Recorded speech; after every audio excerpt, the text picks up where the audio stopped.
Hello! Marami sa ating mga OFW na pag matagal na sa bansang pinagtatrabahoan nila at saka hindi naman talaga lahat ng OFW like us na magiging permanent resident. Nagdidepende din sa mga countries na kung saan sila belong. Alam nyo guys, ito'y para sa mga OFW. Payo ko sa inyo na pag nagplano kayo ng negosyo sa Pilipinas, huwag niyong iasa sa ibang tao, huwag niyong iasa sa mga relatives natin, sa mga close sa'yo, kasi hindi po magiging successful iyan.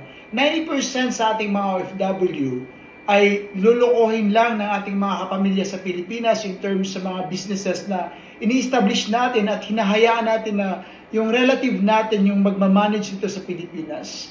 Alam mo yung maganda na pag uuwi ka na sa Pilipinas, ikaw na yung mag-manage ng business mo kesa ipapamanage mo ng iba. Ang dami po sa ating mga OFW na sinasabihan lang na, lugi tayo, bankrupt.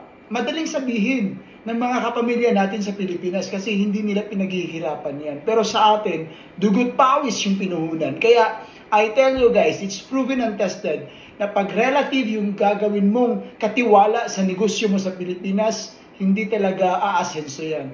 And usually din, yung mga magtatrabaho sa iyo, mga relatives mo rin din, hindi rin siya productive. Kaya I tell you, ikaw na lang yung magnegosyo sa Pilipinas pag uuwi ka. Until next time!